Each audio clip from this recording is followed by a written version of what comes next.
इसके पहले कि डिस्कशन और आगे बढ़े, आप लोगों के लिए छोटी सी सूचना है। जो यूपी पीसीएस प्रीलिम्स के टेस्ट सीरीज का हमारा पीडीएफ पेड ग्रुप चल रहा है, उसकी फ़ीस जो है होली तक के लिए सिर्फ और सिर्फ 300 रुपये की गई है, जो कि फ़िलहाल 500 रुपये थी। ठीक है।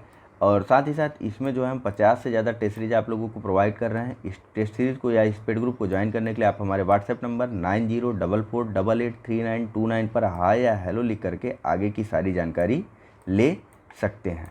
देखिए, पेड ग्रुप के मेंबर बनने का या पेड ग्रुप को ज्वाइन करने का आप लोगों को सबसे बड़ा जो फ़ायदा होगा वह यह होगा कि आपके पास किसी भी टेस्ट की पहले से पीडीएफ होगी, जिसमें से आप लोग 70 से 75 प्रश्न पढ़ लेंगे, और जब डिस्कशन होगा तो आप उन चीज़ों को आसानी से समझ और कर सकते हैं। तो काफ़ी सारे फ़ायदे होते हैं पेड ग्रुप के मेंबर बनने के, आप लोगों को भी पता है। फिलहाल चलिए टेस्ट सीरीज अपने डिस्कशन को और आगे बढ़ाते हैं। नमस्कार दोस्तों, स्वागत है आप सभी का हमारे चैनल केबल एकेडमी पर। देखिए, हमारा ये यूपी पीसीएस के टेस्ट नंबर 6 का डिस्कशन हो रहा था। हालांकि इसको लगातार करना था लेकिन रोका गया, क्योंकि जो है आप लोगों को एक चीज़ कही गई थी कि जो प्रीलिम्स प्रैक्टिस सीरीज का जो भी लेक्चर है, इसे आप अटेम्प्ट करिए, जल्द से जल्द इसे कंप्लीट करिए, क्योंकि इसके लेक्चर्स को हमको आगे बढ़ाना है। तो आप लोगों के द्वारा जो है वहाँ पर उसे अटेम्प्ट नहीं किया गया, तो इसीलिए जो है कुछ लाइव लेक्चर, उसके पुराने रिकॉर्डेड लेक्चर हैं, इनको लाइव करके चलाया जा रहा है, ताकि जल्द से जल्द आप लोग यह सारी चीज़ें कंप्लीट कर लें, जिससे कि हम वहाँ पर आगे बढ़ सकें। फ़िलहाल टेस्ट को भी नहीं रोकते हैं और इसको भी कंटिन्यू करते रहते हैं, थोड़ा थोड़ा करके आगे बढ़ते रहते हैं, क्योंकि समय जो है वह धीरे धीरे कम होता जा रहा है। तो चलिए जल्दी से शुरुआत कर लेते हैं।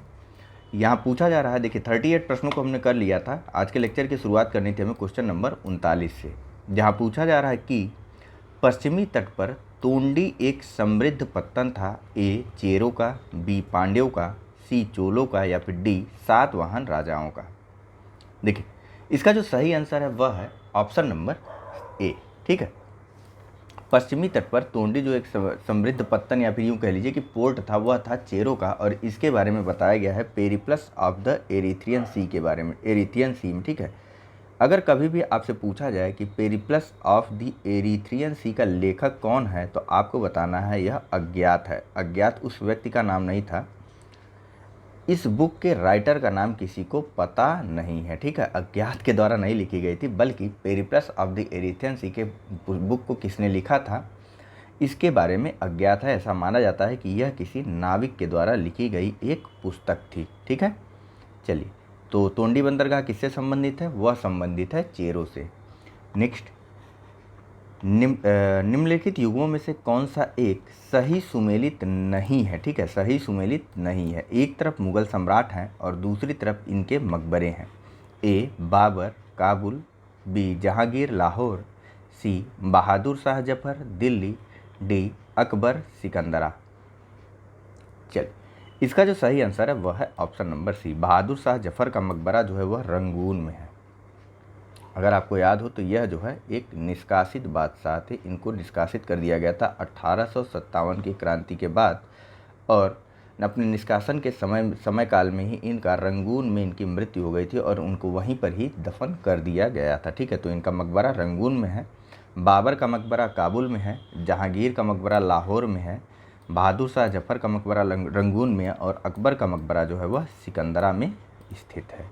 नेक्स्ट, निम्नलिखित में से कौन सी एक गुप्त काल में वर्णित स्वर्ण मुद्रा थी, ए रूपक, बी शतमान, सी करसापण, या फिर डी दिनार। देखिए, इसीलिए प्रीलिम प्रैक्टिस सीरीज चलाई जा रही थी, मैंने रोक दिया था उसको, लेकिन हिस्ट्री के प्रश्नों को लेकर के ना वह बहुत ही अच्छी बुक है। मैं क्या बताऊं आप लोगों को, बहुत ज़्यादा अच्छी बुक है। घटना चक्र का चक्कर छोड़िए, घटना चक्र से भी बहुत ज़्यादा अच्छी बुक है। एक बार आप उसको कवर कर लेंगे, जो दृष्टि आईएएस का प्रीलिम प्रैक्टिस सीरीज है, तो कभी भी आप हिस्ट्री में कंफ्यूज नहीं होंगे। हम लोग घटना चक्र भी कवर करेंगे। अभी जो है 20 तारीख के बाद आने वाली थी, मेरी बात हुई, मैं उनसे लगातार संपर्क में हूँ, तो उनके द्वारा कहा गया है कि 25-26 के आसपास जो है पहली घटना चक्र आ जाएगी हिंदी वाली। ठीक है। अभी साइंस की घटना चक्र आई हुई है, लेकिन वह इंग्लिश में है। तो देखिए कौन सी घटना चक्र आती है, जैसे ही आएगी उसको शुरुआत करवा दी जाएगी। ठीक है।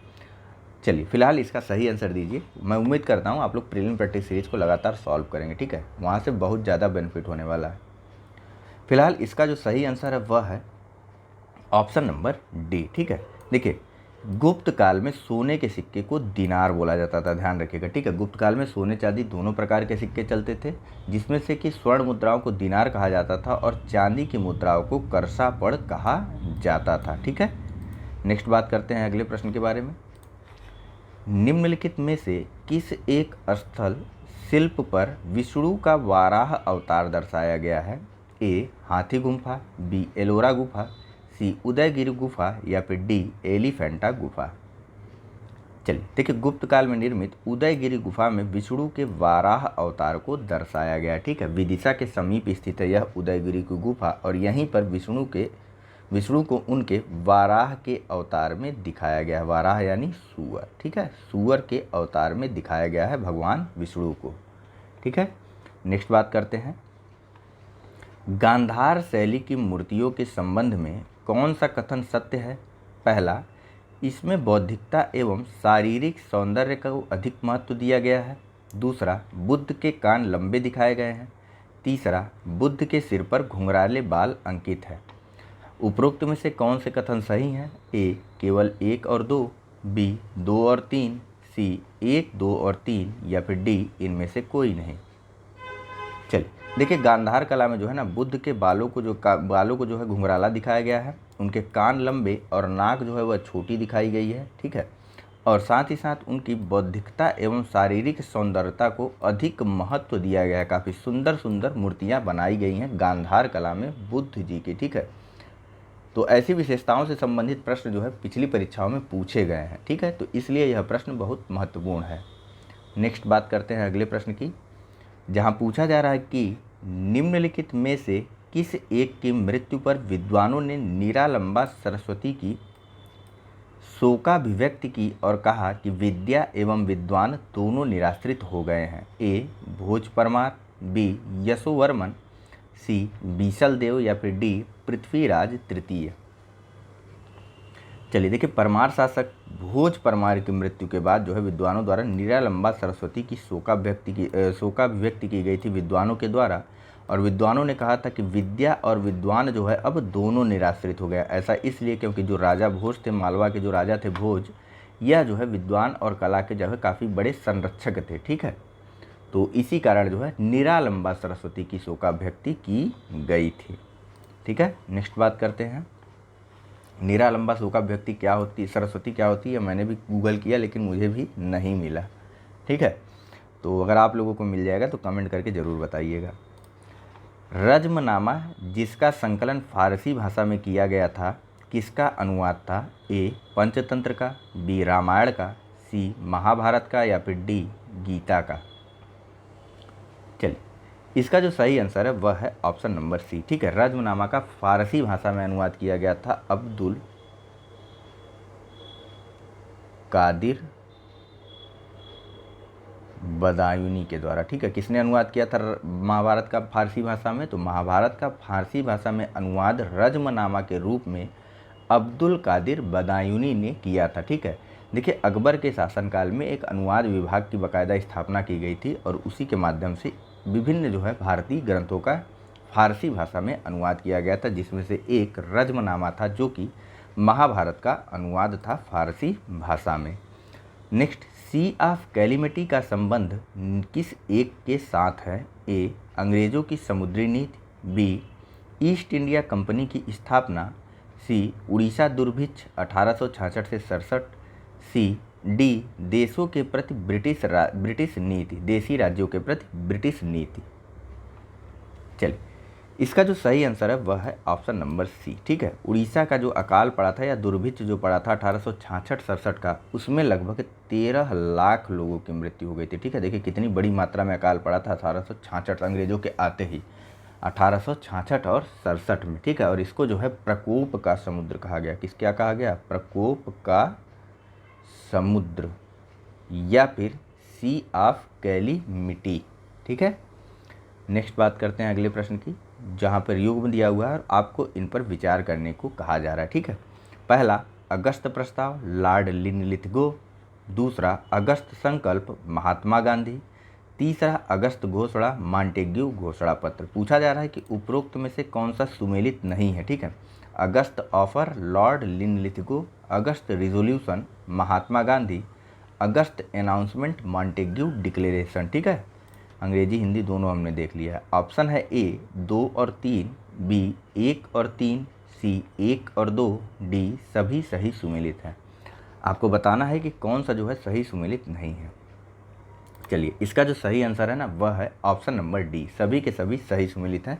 बारी बारी से बात करते हैं सबको, क्योंकि काफ़ी कन्फ्यूजिंग वाला है तो इसके बारे में जानना जरूरी है। 8 अगस्त 1940, ठीक है, ध्यान रखिएगा। 8 अगस्त 1940 को लॉर्ड लिनलिथगो के द्वारा अगस्त प्रस्ताव दिया गया था, ठीक है, जिसको मुस्लिम लीग और कांग्रेस दोनों ने ही अस्वीकार कर दिया था, ठीक है। मुस्लिम लीग और कांग्रेस दोनों ने ही अगस्त प्रस्ताव को अस्वीकार कर दिया था। इस अगस्त प्रस्ताव के तहत कहा गया था कि जो भारत है उसको उपनिवेश की संज्ञा दी जाएगी, या फिर यूँ कहिए कि डोमिनियन स्टेटस का दर्जा प्रदान किया जाएगा। एक युद्ध सलाहकार परिषद की स्थापना की जाएगी और युद्ध के बाद एक संविधान सभा की भी स्थापना की जाएगी। युद्ध का नाम बार बार इसलिए ले रहा हूँ क्योंकि उस समय जो है द्वितीय विश्व युद्ध जो है वह शुरू हो चुका था, ठीक है। तो मुस्लिम लीग और कांग्रेस ने दोनों ने ही इसको अस्वीकार कर दिया था, अगस्त प्रस्ताव को, ठीक है। नेक्स्ट बात करते हैं हम लोग अगस्त संकल्प के बारे में, ठीक है। तो देखिए 8 अगस्त, अगस्त हर जगह रहेगा, ठीक है, अगस्त की बात ही हो रही। 8 अगस्त 1942, 8 अगस्त 1942 को जब भारत छोड़ो आंदोलन की घोषणा की गई थी उसको कहा गया अगस्त संकल्प, ठीक है। हालांकि इस घोषणा के तुरंत बाद ही, यानी कि रातों रात जो है कांग्रेस के सभी बड़े नेताओं को गिरफ्तार कर लिया गया था, ठीक है, 0 आवर पॉलिसी के तहत। फिलहाल इसके बारे में जब हम पढ़ेंगे, भारत छोड़ो आंदोलन से संबंधित कोई प्रश्न आएगा तब चर्चा करेंगे। लेकिन जान लीजिए कि यह 8 अगस्त 1942 को जो घोषणा की गई थी भारत छोड़ो आंदोलन की, उसको कहा गया था अगस्त संकल्प, और यह घोषणा की गई थी महात्मा गांधी जी के द्वारा। नेक्स्ट और अंतिम बात करते हैं हम लोग अगस्त घोषणा की। तो देखिए भैया 20 अगस्त, ठीक है, 20 अगस्त 1917 को मॉन्टेग्यू घोषणा पत्र जारी किया गया था। मॉन्टेग्यू ने जो है लंदन में जो है एक घोषणा पत्र जारी किया था, जिसके तहत उसने जो है भारत के प्रांतों में द्वैध शासन की बात की थी। आगे चल करके जो सुधार हुए थे 1919 वाले, उसके बारे में घोषणा पहले ही कर दी गई थी 1917 में, ठीक है। अब देखिए, तो प्रांतों में द्वैध शासन की शुरुआत हो गई थी, और इस अगस्त घोषणा को ध्यान रखिएगा, इस अगस्त घोषणा को भारत का मैग्ना कार्टा कहा गया था, ठीक है। क्या कहा गया था? भारत का मैग्ना कार्टा कहा गया था, ठीक है। आगे चल करके 1919 में इस प्रकार के मॉन्टेग्यू चेम्सफोर्ड था ना, मॉन्टेग्यू चेम्सफोर्ड के सुधारों की घोषणा की गई थी इसी के आधार पर, ठीक है। तो फिलहाल चलिए बात करते हैं अगले प्रश्न के बारे में। यहाँ पूछा जा रहा है कि निम्नलिखित में से कौन सा एक सही सुमेलित नहीं है। एक तरफ आंदोलन है और दूसरी तरफ इनके संस्थापक हैं। ए धर्मसभा राधाकांत देव, बी राधा स्वामी शिवदयाल खत्री, सी सेवा समिति हृदयनाथ कुंजरू, या फिर डी शारदा सदन जेके देवधर। चलिए देखिए, शारदा सदन कोई आंदोलन नहीं था। शारदा सदन जो है वह एक विधवा आश्रम था। पहली चीज़ तो यहाँ पर यह गलत हो गया। शारदा सदन क्या था? तो यह एक विधवा आश्रम था। इसकी स्थापना पंडिता रमाबाई जी के द्वारा की गई थी। कब की गई थी? तो वर्ष 1889 में। कहाँ की गई थी? तो यह की गई थी बम्बई में, ठीक है। शारदा सदन जो कि एक विधवा आश्रम था, इसकी स्थापना पंडिता रमाबाई के द्वारा 1889 में बम्बई में की गई थी। बाकी अन्य सभी आंदोलन जो है वह सही सुमेलित हैं। धर्म सभा के संस्थापक राधाकांत देव जी हैं, राधा स्वामी आंदोलन के संस्थापक शिवदयाल खत्री जी हैं, और सेवा समिति के संस्थापक हृदयनाथ कुंजरू जी हैं, ठीक है। नेक्स्ट बात करते हैं फ्रेजर कमीशन, जिसका गठन लॉर्ड कर्जन के काल में हुआ था, का मुख्य उद्देश्य था। ए पुलिस विभाग में सुधार, बी अकाल का निरीक्षण, सी शिक्षा में सुधार, या फिर डी उच्च शिक्षा में सुधार। देखिए, फ्रेजर कमीशन का गठन जो है ना, यह वर्ष 1902 में लॉर्ड कर्जन के शासनकाल में पुलिस विभाग में सुधार हेतु किया गया था, ठीक है। इसका कार्य जो था वह पुलिस व्यवस्था और उसकी कार्य प्रणाली में सुधार के लिए रिकमेंडेशन देना था। 1903 में फ्रेजर कमीशन ने अपनी रिकमेंडेशन दे दी थी। क्या रिकमेंडेशन दी थी यह हमें जानना जरूरी नहीं है, ठीक है। क्योंकि इसके बाद हम आज़ाद हुए थे और बहुत सारे पुलिस सुधार कानून लागू हुए हैं। नेक्स्ट, निम्नलिखित संस्थाओं के युग्मों में से कौन सा एक सही सुमेलित नहीं है? एक तरफ संस्था है और दूसरी तरफ उसके संस्थापक हैं। A, India society madam Cama, भारतीय गणतंत्र सेना Surya Sen, Indian Republican Army IRA, ठीक है। C, HSRA Hindustan socialist republic association Chandrashekhar Azad, D, Yugantar Sardar Ajit Singh. बताइए कौन सा जो है वह सही सुमेलित नहीं है।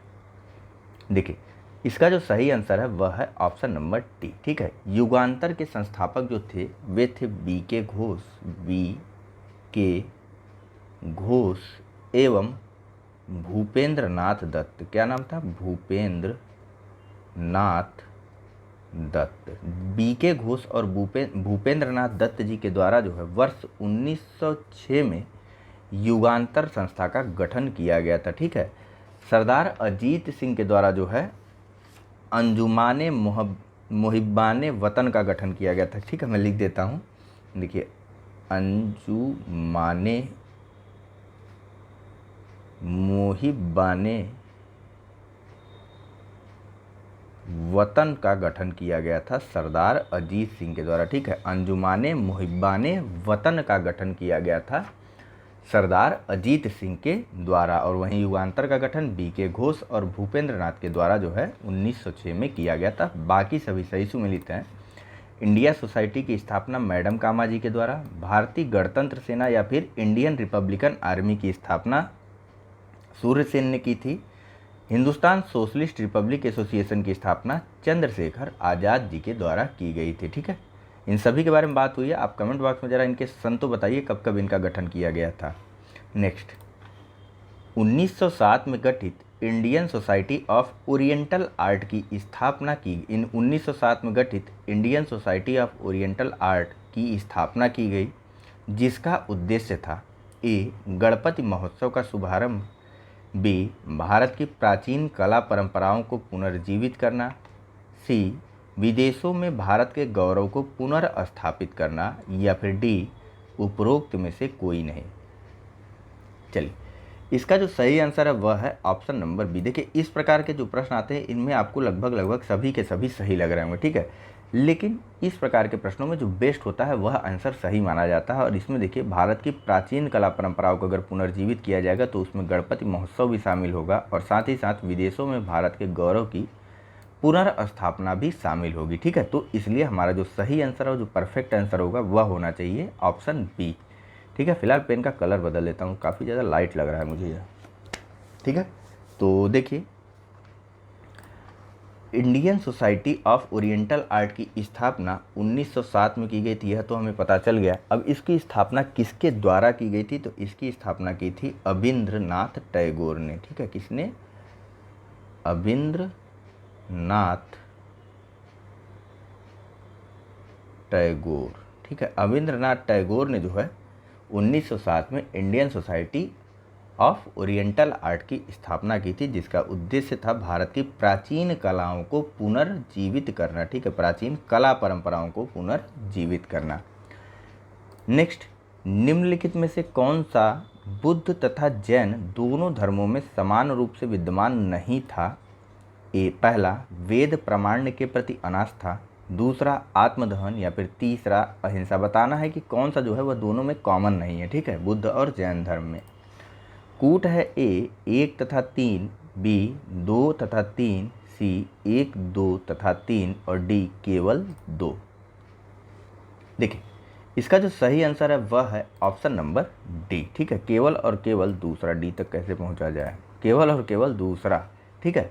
ऐप को अपडेट करके मैंने बेकार कर लिया ना, पहले छोटा सा आता था, बड़ा आने लगा, मैं इसको डिग्रेड भी नहीं कर पा रहा हूँ।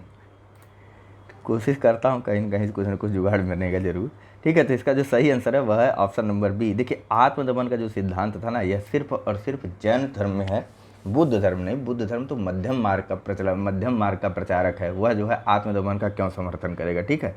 बाकी वेदों के प्रति अनास्था और अहिंसा, यह सारी चीज़ें जो हैं दोनों धर्मों में समान रूप से विद्यमान थी। अभी आपके प्रीलिम प्रैक्टिस सीरीज में आएगा यह, ठीक है। फिलहाल नेक्स्ट, निम्नलिखित में से किस स्थान पर पूर्व पुरापाषाण काल से संबंधित अस्थि निर्मित मातृ देवी की प्रतिमा प्राप्त हुई है? ए लोहदा नाला क्षेत्र, बी कारेगांव, सी पल्लवरम, डी लूनी नदी क्षेत्र। चलिए देखिए, उत्तर प्रदेश के बेलन घाटी नदी क्षेत्र में स्थित लोहदा नाला क्षेत्र से हमको हड्डियों से बनी हुई एक मातृ देवी की मूर्ति मिली है। ठीक है, अस्थि निर्मित एक मातृ देवी की मूर्ति मिली है उत्तर प्रदेश के बेलन नदी घाटी के क्षेत्र में स्थित लोहदा नाला से। ठीक है, नेक्स्ट बात करते हैं अगले प्रश्न की। सिंधु सभ्यता से संबंधित पश्चिमी स्थल सूतकांगनेडोर निम्नलिखित में से किस नदी के तट पर अवस्थित था? ए सिंधु नदी, बी दास्क नदी, सी भोगवा नदी या फिर डी सादी कौर नदी। अभी इसके बारे में जस्ट प्रीलिम प्रैक्टिस सीरीज में मेरे ख्याल से कल वाले लेक्चर में लाइव करके बताया गया था। पूरा सिंधु घाटी सभ्यता पूरा कंप्लीट करवाया गया है। आज वैदिक सभ्यता पूरा कंप्लीट हो गया है। इसके बाद देखते हैं कौन सा और टॉपिक है उसमें।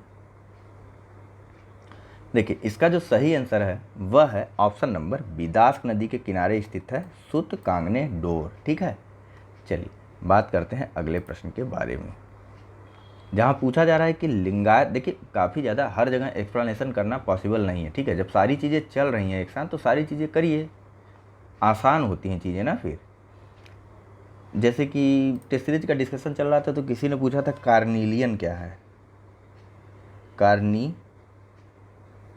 क्या है। उनको एक सवाल और पूछना चाहिए था कि लाजवर्द क्या है। देखिए, यह दोनों जो है ना महंगे पत्थर है और इसके बारे में तुरंत कुछ देर पहले ही टेस्ट सीरीज में उसी प्रीलिम प्रैक्टिस सीरीज में बताया भी गया था।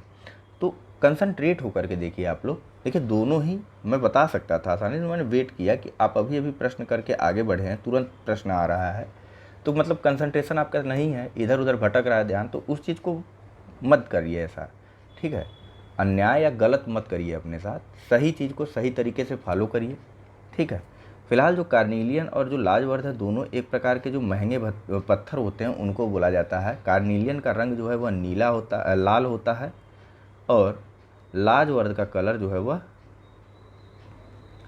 नीला होता है। ठीक है, तो थोड़ा सा ना ध्यान धरा करिए। ठीक है, नग जैसे जैसे आज हम लोग बोलते हैं ना, नग लगा हुआ है। ठीक है, कोई कोई अंगूठी में नग पहने रहता है, उसी प्रकार की जो महंगे पत्थर जो थे उनको बोला जाता था कार्नीलियन और लाजवर्द उनको बोला जाता है। ठीक है, तो कंसंट्रेशन अगर यदि आपका नहीं रहेगा तो फिर कोई मतलब नहीं है ना करने का, पूरा फोकस करके करिए। वो बहुत अच्छा प्रश्न सॉल्व कर रहे थे, मैं बता रहा हूँ, हर प्रश्न का उनके द्वारा बहुत अच्छे से कमेंट किया गया। जैसे कुछ प्रश्न जो भी प्रश्न पूछा जा रहा था, जैसे मैं वेट करता हूँ यहाँ पर, आप लोग कमेंट नहीं करते हैं कोई बात नहीं, लेकिन वे जो है हर प्रश्न का लगातार हर प्रश्न को कमेंट कर रही थी। लेकिन इस जल्दबाजी के चक्कर में मुझे लगता है वह प्रश्नों को करना जो है उनसे मिस हो गया, कॉन्सेप्ट उनको भूल जा रही थी।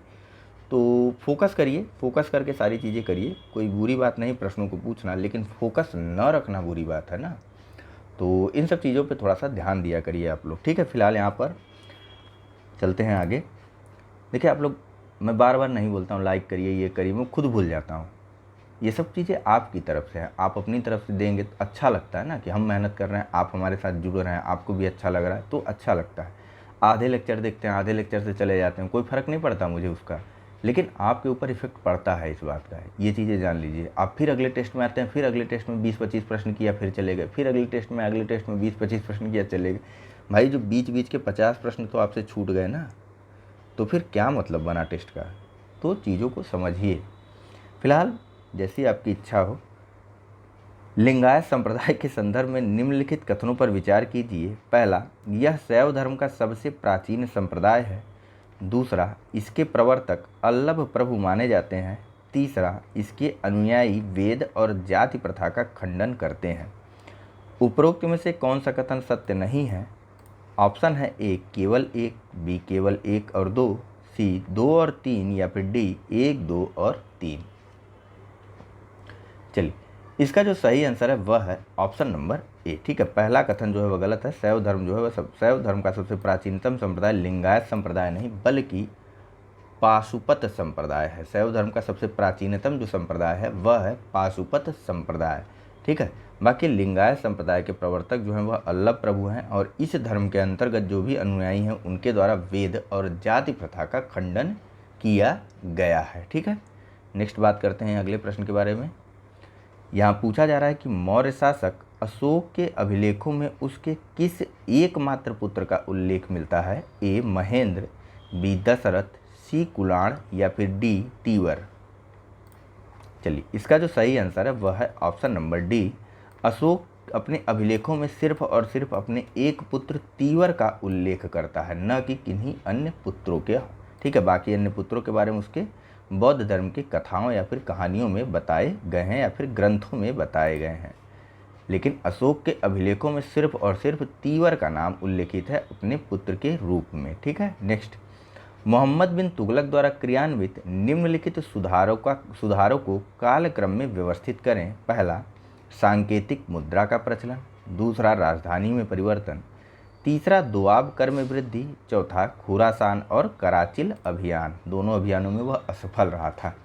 ठीक है, कूट है आपके सामने। ए 1 2 3 4, बी 3 2 1 4, सी 2 3 4 1, डी 3 1 2 4। अभी हमने इसी टेस्ट सीरीज में पहले ही बात की थी, मेरे ख्याल से शुरू के ही तीसरा या चौथा प्रश्न रहा होगा। बताइए कि मोहम्मद बिन तुगलक ने राजधानी पर, मोहम्मद बिन तुगलक के बारे में बात कर रहे थे हम लोग, तो इसने अपनी राजधानी कहाँ से कहाँ स्थानांतरित की थी, यह आपको बताना है। फिलहाल यहाँ कमेंट करके आप बताइए अगर आप शुरू से टेस्ट फॉलो कर रहे हैं तो। फिलहाल इसका जो सही आंसर है वह है ऑप्शन नंबर बी। ठीक है, 3 2 1 4। ठीक है, सांकेतिक मुद्रा का प्रचलन इसके द्वारा किया गया था। चलिए क्रमवार बातें करते हैं। सबसे पहले जो हमारा क्रम में आता है वह है तीसरा नंबर, यानी कि दोआब कर में वृद्धि। दोआब कर में वृद्धि इसके द्वारा की गई थी वर्ष 1325 में। ठीक है, और उसके बाद इसके द्वारा राजधानी में परिवर्तन किया गया था 1326 में। ठीक है, 1326-27 कह लीजिए, 1326-27 में इसने राजधानी स्थानांतरित कर ली थी। ठीक है, फिर उसके बाद इसके द्वारा सांकेतिक मुद्राओं का प्रचलन किया गया था 1329 में। सांकेतिक मुद्राएं जैसे आजकल नोट वगैरह चलते हैं ना, यह सभी सांकेतिक मुद्राएं हैं, न कि सोने के सिक्के ही चलने लगे।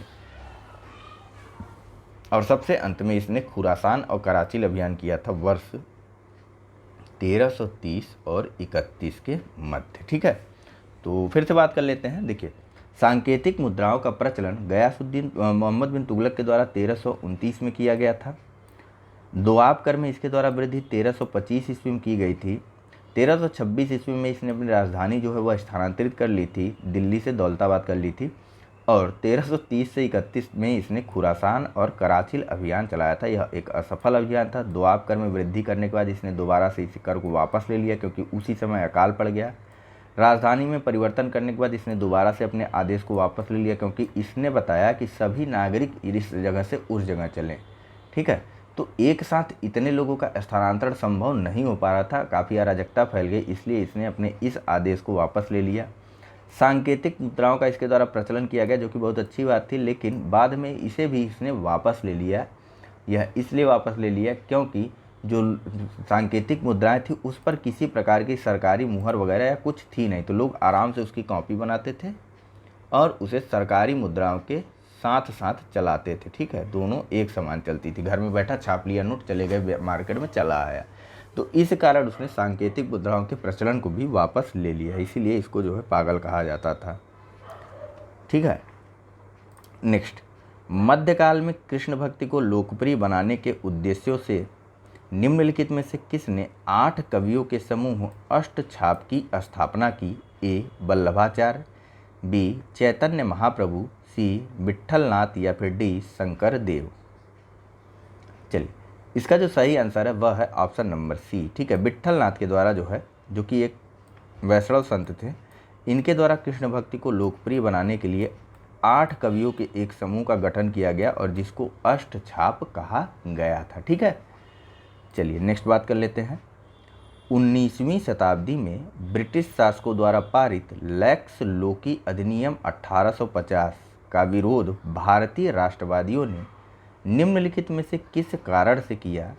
ए यह अधिनियम धार्मिक रूपांतरण को मजबूत बना रहा था, बी यह अधिनियम महिला शिक्षा को बढ़ावा दे रहा था, सी यह अधिनियम गोवंश की हत्या को प्रोत्साहित कर रहा था, डी यह अधिनियम बहुविवाह प्रथा पर रोक आरोपित कर रहा था। बताइए तो लैक्स लोकी अधिनियम का क्यों विरोध किया गया था? कब का था? तो देखिए इसका जो सही आंसर है पहले जान लीजिए, इसका सही आंसर है ऑप्शन नंबर ए। ठीक है, अब बात करते हैं थोड़ा सा लेक्स लुकी एक्ट के बारे में, जो कि 1850 में लाया गया था। सबसे पहले थोड़ा सा और पहले चलते हैं 1813, जबकि भारत में ईसाई धर्म के प्रचारकों को उनके धर्म के प्रचार के लिए अनुमति प्रदान कर दी गई थी। ठीक है, अब जब ईसाई लोग आए तो इनके द्वारा जो है धर्मांतरण करवाया जाने लगा काफ़ी बड़ी मात्रा में। लेकिन लोगों के सामने एक विडंबना यह आई कि जैसे कि मान लीजिए कि मैं बन गया ईसाई। ठीक है, एक मान लीजिए कि मैं बन गया ईसाई, पहले मैं था किसी और धर्म का, हिंदू था मान लीजिए, हिंदू से मैं परिवर्तित होकर के ईसाई बन गया, या फिर मान लीजिए कि मैं मुस्लिम था, मुस्लिम से कन्वर्ट होकर के मैं ईसाई बन गया। अब जब मैं ईसाई बन गया तो मुझको मेरे पारिवारिक संपत्ति से तो हटा दिया गया। मेरे पिता ने मुझसे कहा कि अब तुमको, या मेरे भाई ने मुझसे कहा कि अब तुमको, चूँकि धार्मिक रूप से तुम मुझसे अलग हो, तो तुमको अब मेरी पैतृक संपत्ति में अधिकार नहीं है। ठीक है, तो इस कारण एक लोगों में डर बना रहता था कि भैया ऐसा ना हो कि हमारा खेत छूट जाए, हमारा ये घर छूट जाए। तो लोग डरते रहते थे, परिवर्तित तो हो रहे थे लेकिन उस व्यापकता में, या फिर उस क्या कह सकते हैं, उस अनुमान या फिर उस तादाद में नहीं बढ़ पा रहे थे जिस तादाद में लोगों को उनका धर्म परिवर्तित करने के लिए अंग्रेज़ों द्वारा प्रोत्साहित किया जा रहा था। इसलिए और इन सब चीज़ों पर विचार करते हुए 1850 में लेक्स लुकी अधिनियम लाया गया, जिसके अंतर्गत यह व्यवस्था की गई कि यदि कोई व्यक्ति हिंदू से, ध्यान दीजिएगा, यदि कोई व्यक्ति हिंदू से ईसाई बनता है, देखिए इन्होंने शुरू से लड़ो लड़ाओ और राज करो, फूट डालो की नीति का पालन किया है। ठीक है, तो इन्होंने हिंदू धर्म के संबंधित यह व्यवस्था की, मुस्लिम धर्म के प्रति यह व्यवस्था नहीं की। इस कारण मुस्लिमों को लगता था कि अंग्रेज जो है वह उनके समर्थक हैं। आगे चल करके आप सभी को पता है कि इन्होंने किस प्रकार से दोहन किया था हम सबका। ठीक है, हम भाइयों को लड़वाया और हमारा दोहन किया। फिलहाल हिंदू से ईसाई बने व्यक्तियों को उसकी पैतृक संपत्ति का उत्तराधिकारी माना जाएगा, ऐसा इस लेक्स लुकी अधिनियम 1850 में प्रावधान कर दिया गया। अब जब इस प्रकार का प्रावधान हुआ तो हमारे राष्ट्रवादियों ने इस अधिनियम का जबरदस्त और पुरजोर तरीके से विरोध किया था। ठीक है, चलिए नेक्स्ट बात करते हैं अगले प्रश्न के बारे में, जहां पूछा जा रहा है कि होम रूल आंदोलन के दौरान मजिस्ट्रेट की अदालत में निम्नलिखित में से किसके नेतृत्व में वकीलों के समूह ने बाल गंगाधर तिलक की ओर से मुकदमा लड़ा था? ए. मोहम्मद अली जिन्ना, बी. मोतीलाल नेहरू, सी. हसन इमाम, या फिर डी. सच्चिदानंद सिन्हा। देखिए होम रूल आंदोलन के दौरान जो है बाल गंगाधर तिलक का मुकदमा लड़ने के लिए मोहम्मद अली जिन्ना के नेतृत्व में वकीलों के एक समूह का गठन किया गया था और इन्होंने बाल गंगाधर तिलक का केस लड़ा था और अंततोगत्वा बाल गंगाधर तिलक जी जेल से बाहर भी आ गए थे। ठीक है, नेक्स्ट बात करते हैं। जिन्ना जी पहले राष्ट्रवादी थे, बाद में धीरे धीरे जो है यह अलगाववादी बन गए थे। ठीक है, नेक्स्ट, निम्नलिखित को उनके कालक्रम अनुसार व्यवस्थित करें। पहला, वायुसेना में हड़ताल, दूसरा कैबिनेट मिशन का आगमन, तीसरा प्रत्यक्ष कार्रवाई दिवस और चौथा नौसेना विद्रोह। कूट है ए 4123, बी 4132, सी 1432 और डी 4312। इनको क्रमवार व्यवस्थित करना है। चलिए इसका जो सही आंसर है वह है ऑप्शन नंबर ए। ठीक है, सबसे पहले नौसेना विद्रोह करती है कब? तो डेट याद करते चलिएगा। ठीक है, 19 फरवरी 1946 में नौसेना का विद्रोह हुआ। पेन का कलर मैं चेंज करते चलूँगा हर समय। ठीक है, उसके बाद क्या नंबर है? पहला, वायुसेना ने हड़ताल की। ठीक है, उसके ठीक एक दिन बाद 20 फरवरी 1946 को नौसेना ने भी विद्रोह कर दिया। ठीक है, उसके फिर तुरंत बाद, ठीक है, उसके कुछ समय बाद 20 मार्च 1946 को कैबिनेट मिशन भारत आता है। ठीक है, कब आता है? 20 मार्च 1946। डेट सारी इंपॉर्टेंट है, ध्यान रखिएगा। 20 मार्च 1946 को कैबिनेट मिशन भारत आता है और 16 अगस्त, कौन सी पेन लूँ भाई, ये ले लेते हैं। ठीक है, 16, ये तो दिख ही नहीं रहा है, 16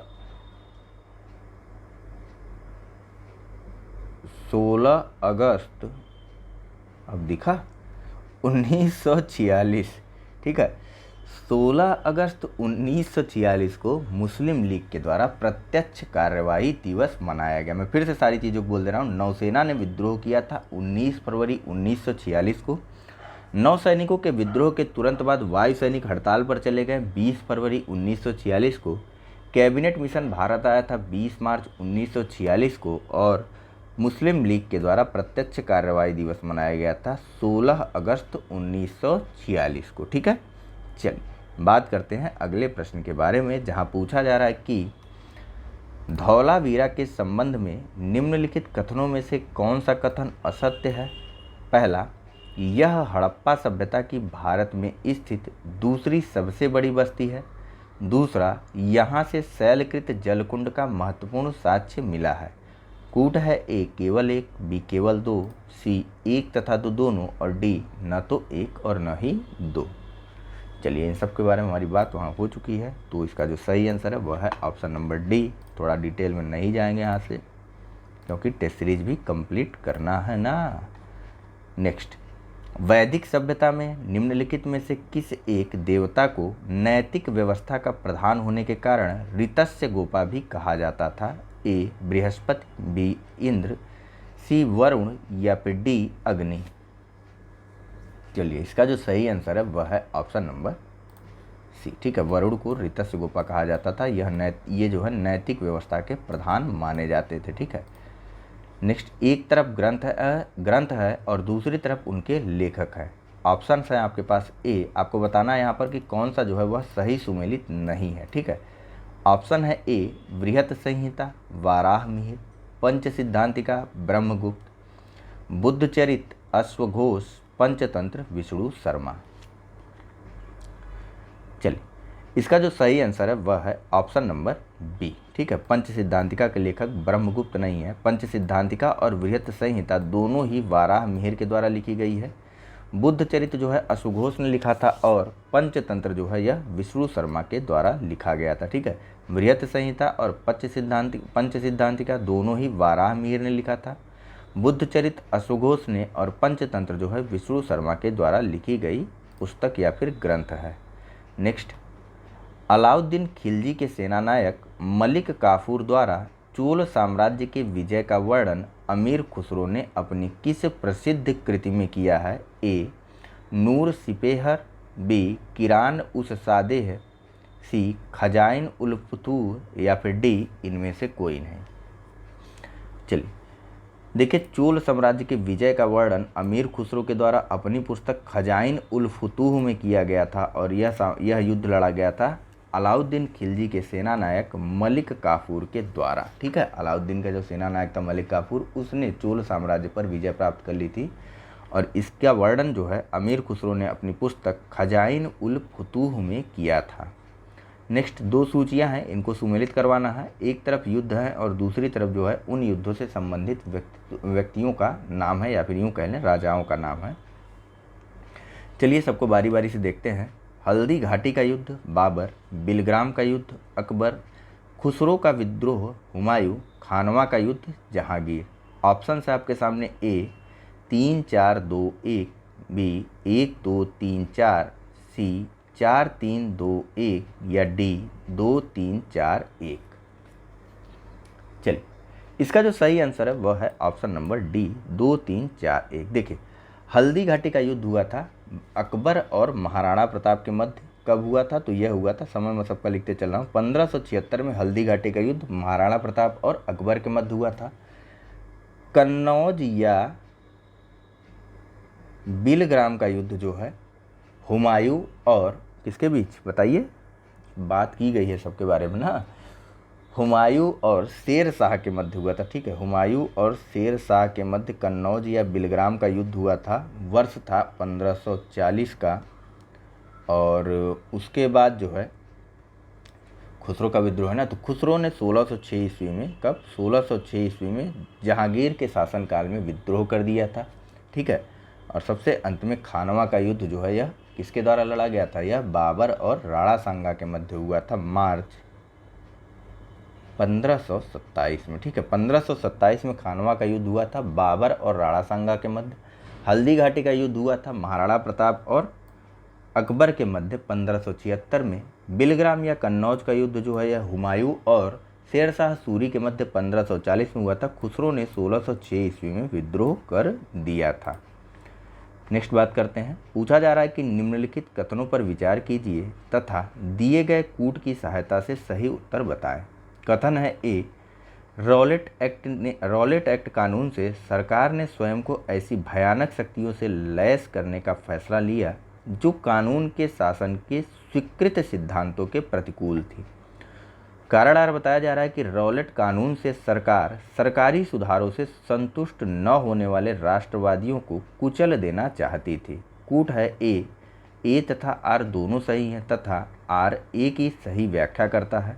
बी, ए तथा आर दोनों सही हैं परंतु आर ए की सही व्याख्या नहीं करता है। सी, ए सही परंतु आर गलत है। और डी, ए गलत परंतु आर सही है। अब इसके बारे में क्या ही बात की जाए, ठीक है। इसका जो सही आंसर है वह है ऑप्शन नंबर ए, ठीक है। इसका उद्देश्य क्या था कि बस आप सरकार का विरोध करो तो एक बार आपको उठा करके जेल में भर देंगे, कोई सुनवाई भी नहीं होगी और पकड़ने का आधार सिर्फ और सिर्फ शक था, सरकार को बस शक हो जाए, ठीक है। और मुकदमा भी नहीं चलता था। जब मुकदमा चलेगा, फिलहाल मुकदमा नहीं चलता था। आपको उठाया और जेल में डाल दिया 3-4 महीने, उसके बाद सोचेंगे कि मुकदमा चलाना है कि नहीं चलाना है। इस कारण से इसका भारी मात्रा में विरोध किया गया था। नेक्स्ट, बंगाल के निम्न शासकों का सही क्रम व्यवस्थित करें। पहला मुर्शीद कुली खां, दूसरा अलीवर्दी खां, तीसरा सरफराज खां और चौथा शुजाउद्दीन बहुत जल्दी में गया है। कूट 1 4 3 2, बी 1 3 2 4, सी 4 1 2 3 या फिर डी 3 1 2 4। चलिए, इसका जो सही आंसर है वह है ऑप्शन नंबर ए, ठीक है। 1 4 3 2, ठीक है। देखिए, सबसे पहले मुर्शीद कुली खां शासक बना था, उसके बाद जो है शुजाउद्दीन बना था शासक, फिर सरफराज खां और सबसे अंत में अली वर्दी खां बंगाल के शासक बने थे, ठीक है। सन जानना इन लोग का जरूरी नहीं उतना फिलहाल। नेक्स्ट, हमने अपने शत्रुओं को प्रभावशाली ढंग से पंगु बना दिया है तथा साथियों को भी शक्तिशाली नहीं बनने दिया। उक्त टिप्पणी का संबंध किस संधि से है? ए, मद्रास की संधि, बी, श्रीरंगपट्टनम की संधि, सी, सालबाई की संधि या डी, मंगलौर की संधि। चलिए, यह जो है तृतीय आंग्ल मैसूर युद्ध के समापन के बाद जब उसका टीपू के राज्यों का बंटवारा किया गया था, ठीक है, 1792 में। और यह बंटवारा किसके मध्य किया गया था? अंग्रेजों, मराठों और नवाब के मध्य यह बंटवारा किया गया था। तो उस बंटवारे के संबंध में कॉर्नवालिस ने यह टिप्पणी की थी कि हमने अपने शत्रु को प्रभावशाली ढंग से पंगु बना दिया और शत्रुओं को भी शक्तिशाली नहीं बनने दिया, ठीक है। इन्होंने जो मराठा और नवाब थे इनको वैसा क्षेत्र नहीं दिया जैसा क्षेत्र उन्हें चाहिए था, ठीक है। नेक्स्ट, देखिए, श्रीरंगपट्टनम की संधि के बारे में मेरे ख्याल से बात हो चुकी है। किस टेस्ट में बात हुई है? पहला ही टेस्ट था क्या हमारा, काफ़ी डिटेल से बात हुई थी वहाँ पे तीनों आंग्ल मैसूर युद्धों के बारे में। नेक्स्ट, ब्रिटिश इतिहासकार जिसने बंगाल की दोहरी शासन व्यवस्था को खुली और निर्लज्जतापूर्ण लूट का युग, era of open and seamless robbery बताया? ए, कर्नल माल्सन, बी, पर्सिवल स्पीयर, सी, दादा भाई नौरोजी या फिर डी, नवीन चंद्र सेन। चलिए, इसका जो सही आंसर है वह है ऑप्शन नंबर बी। देखिए, यह ब्रिटिश इतिहासकार पर्सिवल स्पीयर थे जिन्होंने जो है बंगाल में जब दोहरी शासन व्यवस्था को लागू किया गया था उसको खुली और निर्लज्जतापूर्ण लूट का युग बताया था। क्यों? क्योंकि इसके ठीक बाद बंगाल में कई प्रकार के अकाल पड़े थे। सरकार ने जो है राजस्व तो पूरा ले लिया, लेकिन जिम्मेदारी के संदर्भ में सरकार ने विभिन्न नियुक्तियां की थी, ठीक है। नवाब बनाए तो क्या दीवान बनाया, आदि आदि चीज़ें बना करके जो है जिम्मेदारी इनको दे दी और जो भी राजस्व मिलता था वह ब्रिटिश सरकार ले लेती थी। इसी को जो है ब्रिटिश इतिहासकार एक हैं पर्सिवल स्पीयर, इन्होंने खुली और निर्लज्जतापूर्ण लूट का युग बताया था इस पूरे दोहरी शासन व्यवस्था के युग या फिर समय को। चलिए, फिलहाल इस लेक्चर को यहीं पर रोक देते हैं, ठीक है। नेक्स्ट बात करेंगे अगले लेक्चर में क्वेश्चन नंबर 71 से और इसके आगे तक, ठीक है। तो thank you very much for discussion. Channel को लाइक, सब्सक्राइब और शेयर करना मत भूलिएगा। ठीक है। और प्रीलिम प्रैक्टिस सीरीज लगाते रहिए, इसी वजह से जो है इन सब लेक्चर्स को छोटा छोटा किया जा रहा है, ठीक है। नहीं, एक बार में कंप्लीट करने में कोई दिक्कत नहीं है। फिलहाल चलिए, थैंक यू, धन्यवाद।